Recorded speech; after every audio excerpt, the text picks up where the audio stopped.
सियावर रामचंद्र की, सियावर रामचंद्र की जय सिया राम। उत्तर प्रदेश की राज्यपाल आनंदीबेन पटेल, राष्ट्रीय स्वयंसेवक संघ के परम पूजनीय सरसंघ चालक डॉक्टर मोहन भागवत जी, उत्तर प्रदेश के मुख्यमंत्री योगी आदित्यनाथ जी, श्री राम जन्मभूमि तीर्थ क्षेत्र ट्रस्ट के अध्यक्ष पूज्य महंत नृत्य गोपाल दास जी, पूज्य संत समाज, यहां पधारे सभी भक्तगण, देश और दुनिया से इस ऐतिहासिक पल के साक्षी बन रहे कोटि कोटि राम भक्त देवी और सज्जनों, आज अयोध्या नगरी भारत की सांस्कृतिक चेतना के एक और उत्कर्ष बिंदु की साक्षी बन रही है। आज संपूर्ण भारत, संपूर्ण विश्व राममय है।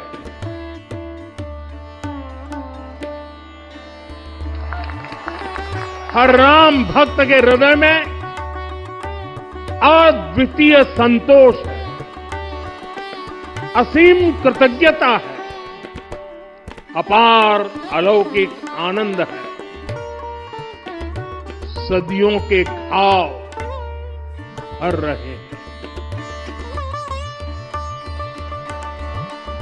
सदियों की वेदना आज विराम पा रही है,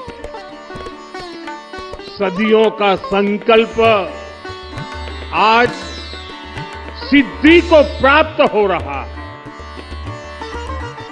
आज उस यज्ञ की पूर्णाहुति है जिसकी अग्नि 500 वर्ष तक प्रज्वलित रही, जो यज्ञ एक पल भी आस्था से डिगा नहीं, एक पल भी विश्वास से टूटा नहीं। आज भगवान श्री राम के गर्भगृह की अनंत ऊर्जा, श्री राम परिवार का दिव्य प्रताप इस धर्म ध्वजा के रूप में इस दिव्यतम भव्यतम मंदिर में प्रतिष्ठापित हुआ। और साथियों, ये धर्म ध्वजा केवल एक ध्वजा नहीं, ये भारतीय सभ्यता के पुनर्जागरण का ध्वज है। इसका भगवा रंग, इस पर रचित सूर्य वंश की ख्याति, वर्णित ओम शब्द और अंकित कोविदार वृक्ष राम राज्य की कीर्ति को प्रतिरूपित करता है। ये ध्वज संकल्प है, ये ध्वज सफलता है, ये ध्वज संघर्ष से सृजन की गाथा है, ये ध्वज सदियों से चले आ रहे स्वप्नों का साकार स्वरूप है। ये ध्वज संतों की साधना और समाज की सहभागिता की सार्थक परिणति है। साथियों, आने वाली सदियों और सहस्त्र शताब्दियों तक ये धर्म ध्वज प्रभु राम के आदर्शों और सिद्धांतों का उद्घोष करेगा। ये धर्म ध्वज आह्वान करेगा, सत्यमेव जयते नानृतम, यानी जीत सत्य की ही होती है, असत्य की नहीं।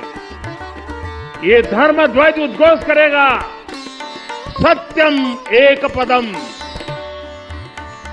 ब्रह्म सत्य धर्म प्रतिष्ठित, अर्थात सत्य ही ब्रह्म का स्वरूप है, सत्य में ही धर्म स्थापित है। ये धर्म ध्वज प्रेरणा बनेगा, प्राण जाए पर वचन न जाहि, अर्थात जो कहा जाए वही किया जाए। ये धर्म ध्वज संदेश देगा, कर्म प्रधान विश्व रची राखा, अर्थात विश्व में कर्म और कर्तव्य की प्रधानता हो। ये धर्म ध्वज कामना करेगा, बैर न विग्रह आस न त्रासा, सुखमय ताही सदा सब आशा, यानी भेदभाव, पीड़ा परेशानी से मुक्ति, समाज में शांति और सुख हो। ये धर्म ध्वज हमें संकल्पित करेगा, नहीं दरिद्र को दुखी न दीना, यानी हम ऐसा समाज बनाएं जहां गरीबी न हो, कोई दुखी या लाचार न हो। साथियों, हमारे ग्रंथों में कहा गया है, आरोपितम ध्वजम दृष्ट्वा, ये अभिनंदनित धार्मिका ते अपि सर्वे प्रमुच्यते महापातक कोटि भी, यानी जो लोग किसी कारण मंदिर नहीं आ पाते और दूर से मंदिर के ध्वज को प्रणाम कर लेते हैं, उन्हें भी उतना ही पुण्य मिल जाता है। साथियों, ये धर्म ध्वज भी इस मंदिर के ध्येय का प्रतीक है। ये ध्वज दूर से ही राम लला की जन्मभूमि के दर्शन कराएगा और युगों युगों तक प्रभु श्री राम के आदेशों और प्रेरणाओं को मानव मात्र तक पहुंचाएगा। साथियों, मैं संपूर्ण विश्व के करोड़ों राम भक्तों को इस अविस्मरणीय क्षण की, इस अद्वितीय अवसर की हार्दिक शुभकामनाएं देता हूं। मैं आज उन सभी भक्तों को भी प्रणाम करता हूं, हर उस दानवीर का भी आभार व्यक्त करता हूं जिसने राम मंदिर निर्माण के लिए अपना सहयोग दिया। मैं राम मंदिर के निर्माण से जुड़े हर श्रमवीर, हर कारीगर, हर योजनाकार, हर वास्तुकार, सभी का अभिनंदन करता हूं। साथियों, अयोध्या वह भूमि है जहां आदर्श आचरण में बदलते हैं। यही वह नगरी है जहां श्री राम ने अपना जीवन पथ शुरू किया था। इसी अयोध्या ने संसार को बताया कि एक व्यक्ति कैसे समाज की शक्ति से, उसके संस्कारों से पुरुषोत्तम बनता है। जब श्री राम अयोध्या से वनवास को गए तो वे युवराज राम थे, लेकिन जब लौटे तो मर्यादा पुरुषोत्तम बनकर के आए और उनके मर्यादा पुरुषोत्तम बनने में महर्षि वशिष्ठ का ज्ञान,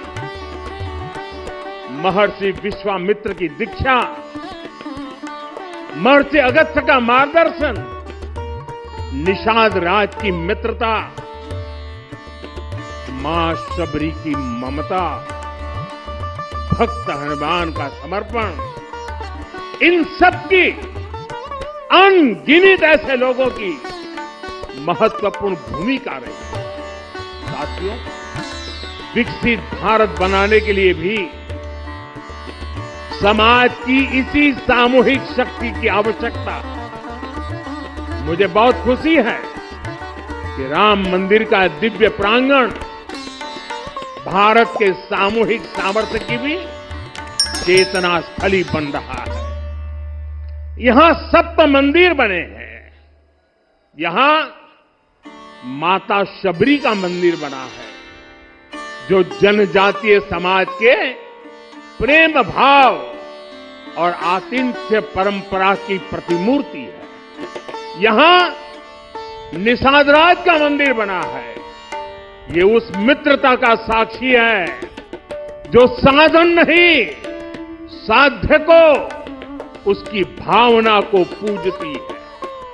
यहां एक ही स्थान पर माता अहिल्या है, महर्षि वाल्मीकि है, महर्षि वशिष्ठ है, महर्षि विश्वामित्र है, महर्षि अगस्त्य है और संत तुलसीदास है। राम लला के साथ साथ इन सभी ऋषियों के दर्शन भी यहीं पर होते हैं। यहां जटायु जी और गिलहरी की मूर्तियां भी हैं, जो बड़े संकल्पों की सिद्धि के लिए हर छोटे से छोटे प्रयास के महत्व को दिखाती है। मैं आज हर देशवासी से कहूंगा कि वो जब भी राम मंदिर आए तो सप्त मंदिर के दर्शन भी अवश्य करें।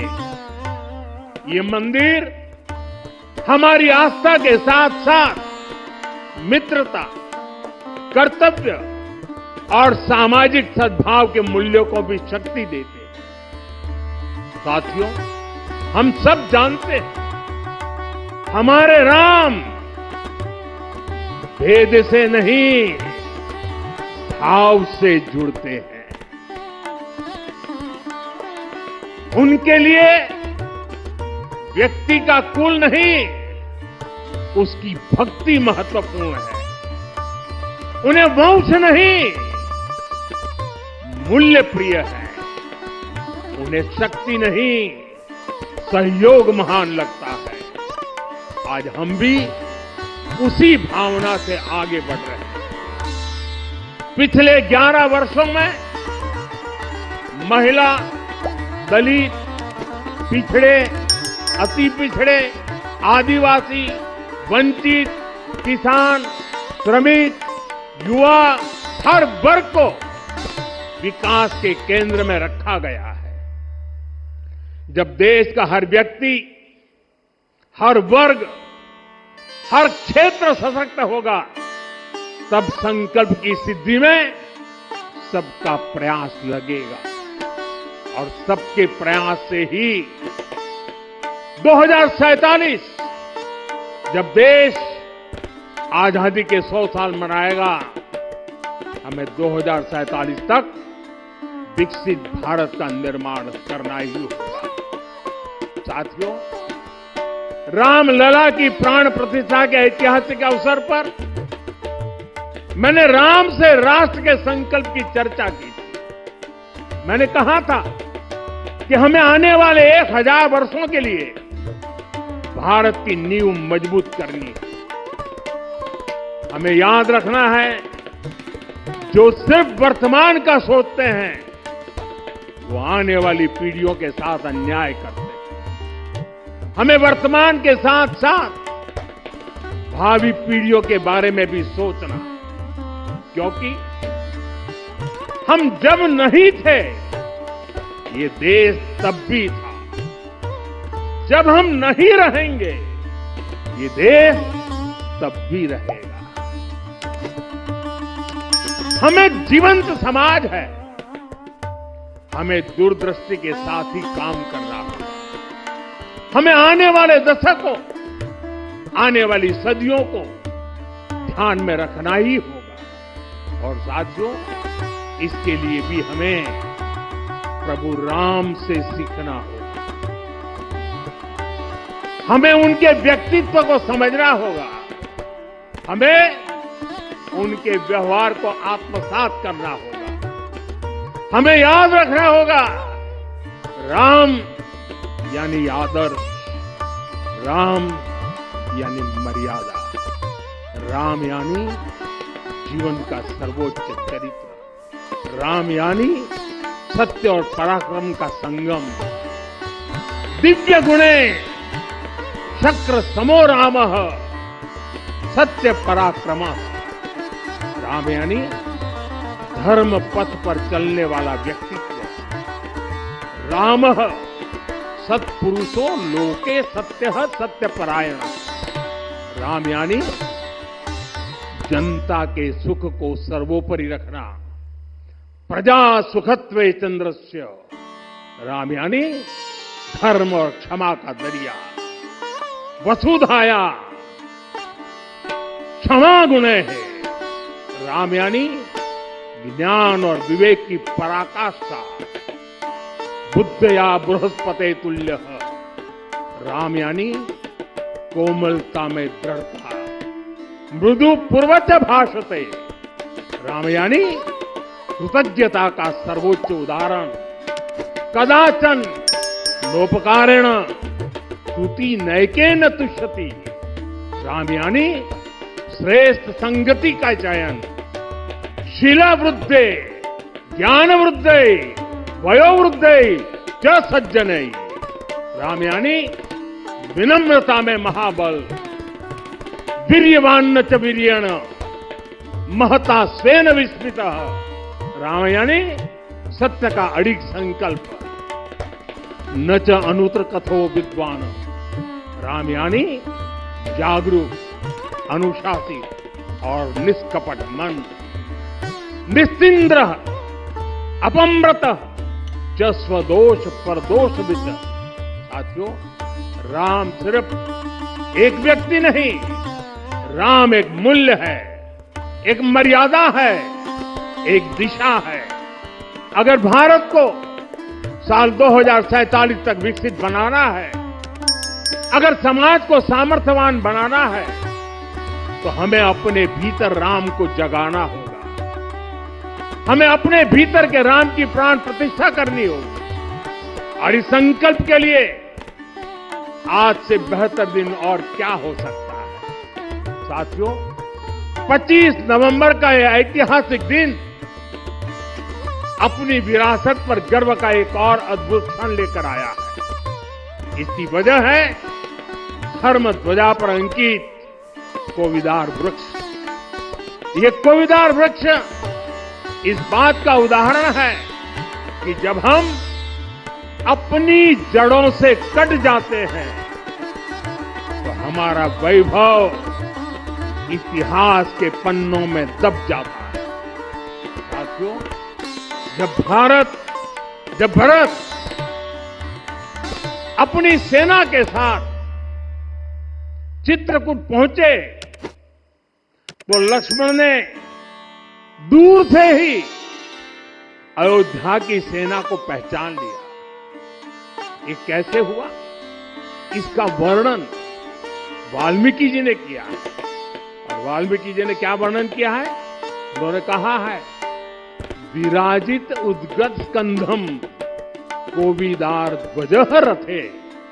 लक्ष्मण कहते हैं, राम, सामने जो तेजस्वी प्रकाश में विशाल वृक्ष जैसा ध्वज दिखाई दे रहा है, वही अयोध्या की सेना का ध्वज है। उस पर कोविदार का शुभ चिन्ह अंकित है। साथियों, आज जब राम मंदिर के प्रांगण में कोविदार फिर से प्रतिष्ठित हो रहा है, यह केवल एक वृक्ष की वापसी नहीं है, यह हमारी स्मृति की वापसी है, हमारी अस्मिता का पुनर्जागरण है, हमारी स्वाभिमानी सभ्यता का पुनः उद्घोष है।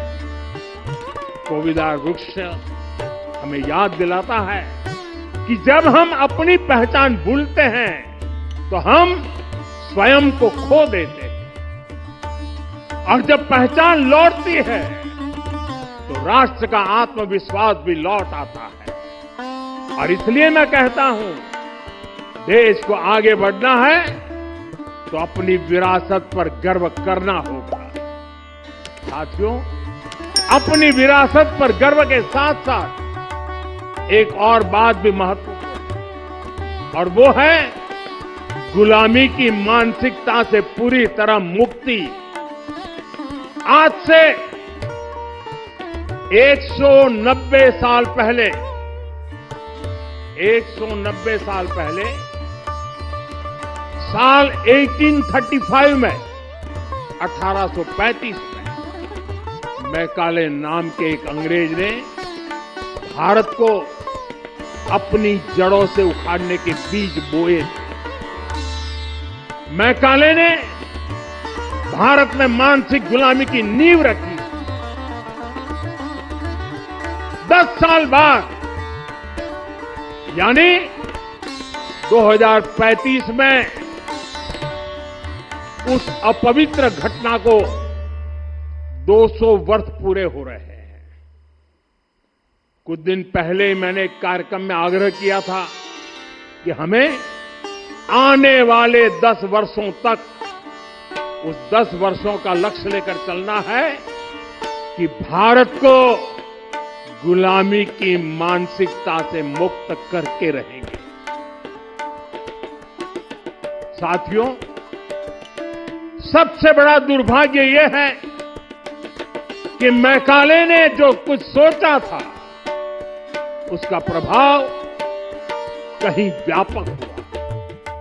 हमें आजादी मिली लेकिन हीन भावना से मुक्ति नहीं मिली। हमारे यहां एक विकार आ गया कि विदेश की हर चीज, हर व्यवस्था अच्छी है और जो हमारी अपनी चीजें हैं उनमें खोट ही खोट है। साथियों, गुलामी की यही मानसिकता है जिसने लगातार यह स्थापित किया। हमने विदेशों से लोकतंत्र लिया। कहा गया कि हमारा संविधान भी विदेश से प्रेरित है, जबकि सच ये है कि भारत लोकतंत्र की जननी है, मदर ऑफ डेमोक्रेसी है। लोकतंत्र हमारे डीएनए में है। साथियों, अगर आप तमिलनाडु जाएंगे तो तमिलनाडु के उत्तरी हिस्से में उत्तीर मेरूर गांव है। वहां हजारों वर्ष पहले का एक शिलालेख है। उसमें बताया गया है कि उस कालखंड में भी कैसे लोकतांत्रिक तरीके से शासन व्यवस्था चलती थी, लोग कैसे सरकार चुनते थे। लेकिन हमारे यहां तो मैग्ना कार्टा की प्रशंसा का ही चलन रहा। हमारे यहां भगवान बसवन्ना, उनके अनुभव मंटपा की जानकारी भी सीमित रखी गई। अनुभव मंटपा यानी जहां सामाजिक, धार्मिक और आर्थिक विषयों पर सार्वजनिक बहस होती थी, जहां सामूहिक सहमति से निर्णय लिए जाते। लेकिन गुलामी की मानसिकता के कारण इस भारत की कितनी ही पीढ़ियों को इस जानकारी से भी वंचित रखा गया। साथियों, हमारी व्यवस्था के हर कोने में गुलामी की इस मानसिकता ने डेरा डाला हुआ। अब याद करिए, भारतीय नौसेना का ध्वज सदियों तक उस ध्वज पर ऐसे प्रतीक बने रहे जिनका हमारी सभ्यता, हमारी शक्ति, हमारी विरासत से कोई संबंध नहीं। अब हमने नौसेना के ध्वज से गुलामी के हर प्रतीक को हटाया है। हमने छत्रपति शिवाजी महाराज की विरासत को स्थापित किया है। और ये सिर्फ एक डिजाइन में बदलाव नहीं हुआ, ये मानसिकता बदलने का क्षण था। ये वो घोषणा थी कि भारत अब अपनी शक्ति अपने प्रतीकों से परिभाषित करेगा, न कि किसी और की विरासत से। और साथियों, यही परिवर्तन आज अयोध्या में भी दिख रहा है। साथियों, ये गुलामी की मानसिकता ही है जिसने इतने वर्षों तक रामत्व को नकारा है। भगवान राम अपने आप में एक वैल्यू सिस्टम है। ओरछा के राजा राम से लेकर रामेश्वरम के भक्त राम तक और शबरी के प्रभु राम से लेकर मिथिला के पाहुन राम जी तक भारत के हर घर में, हर भारतीय के मन में और भारतवर्ष के हर कण कण में राम है। लेकिन गुलामी की मानसिकता इतनी हावी हो गई कि प्रभु राम को भी काल्पनिक घोषित किया जाने लगा। साथियों, अगर हम ठान ले अगले 10 साल में मानसिक गुलामी से पूरी तरह मुक्ति पा लेंगे और तब जाकर के ऐसी ज्वाला प्रज्वलित होगी, ऐसा आत्मविश्वास बढ़ेगा कि 2047 तक विकसित भारत का सपना पूरा होने से भारत को कोई रोक नहीं पाएगा।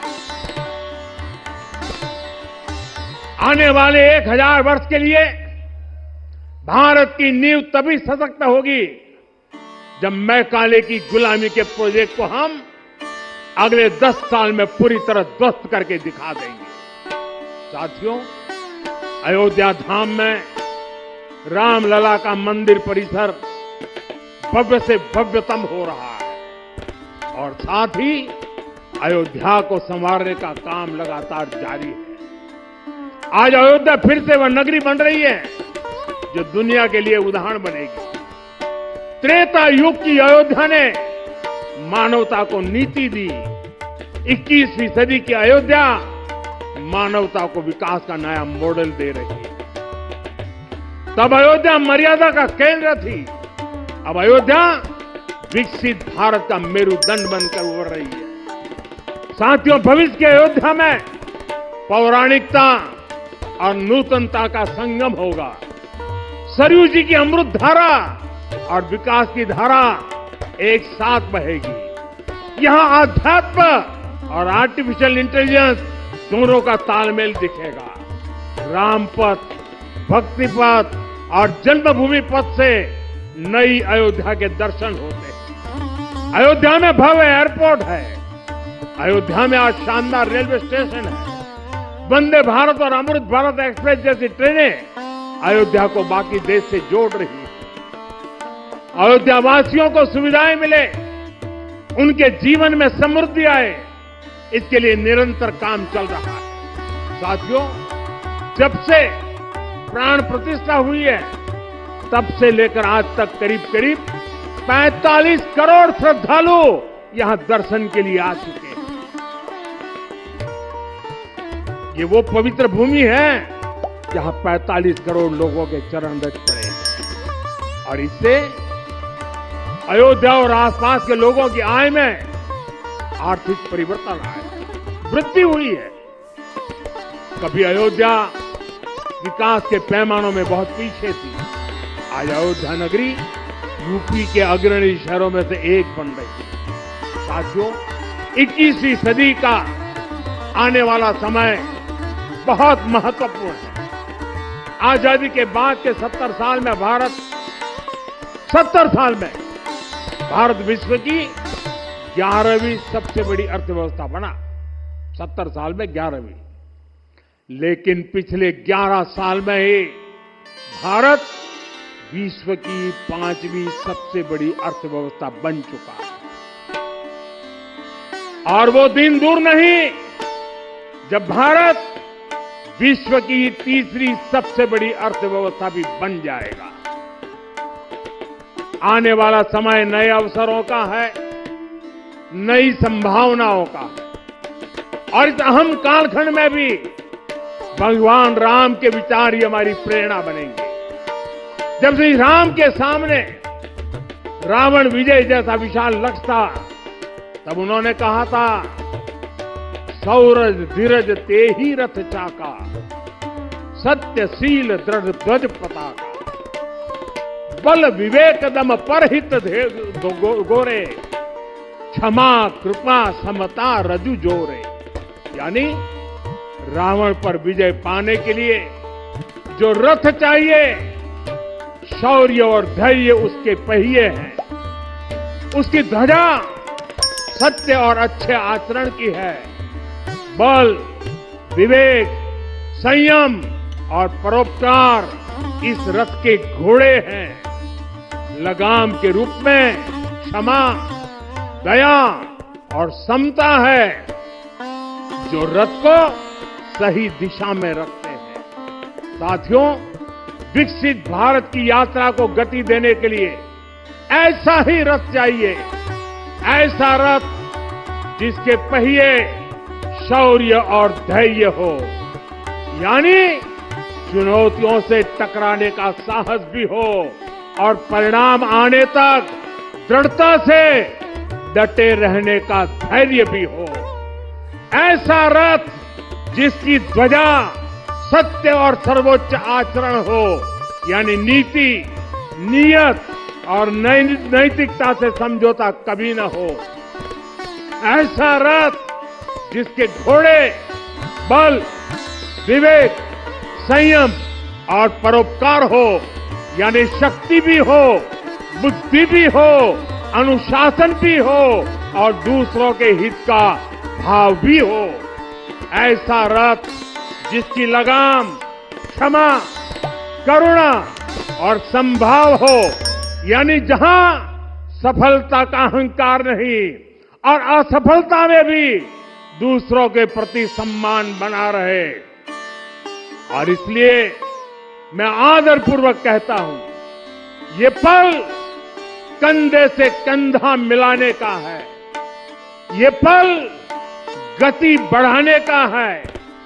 हमें वो भारत बनाना है जो राम राज्य से प्रेरित हो, और ये तभी संभव है जब स्वयं हित से पहले देश हित होगा, जब राष्ट्र हित सर्वोपरि रहेगा।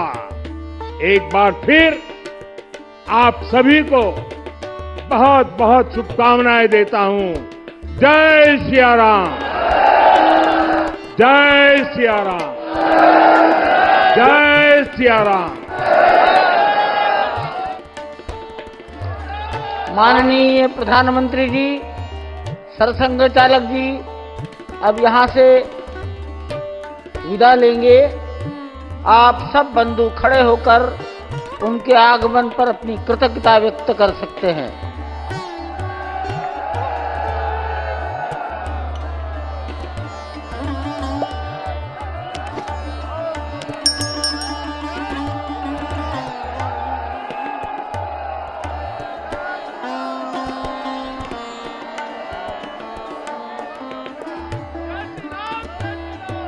क्या आप भी जानना चाहते हैं अपने आसपास की छोटी और बड़ी खबरों को? क्या आप भी जानना चाहते हैं देश विदेश के हर एक मुद्दे को? क्या आप भी जानना चाहते हैं स्पोर्ट्स के हर एक अपडेट्स को? क्या आप भी जानना चाहते हैं राजनीति की हलचल को? क्या आप भी जानना चाहते हैं कि आपका राशिफल क्या कहता है? तो बिना किसी देरी के दैनिक डिजिटल लाइव को सब्सक्राइब करें, साथ ही बेल आइकन भी दबाएं ताकि वीडियो के लेटेस्ट अपडेट्स आपको तुरंत मिल सके। जी हाँ, बिल्कुल तुरंत।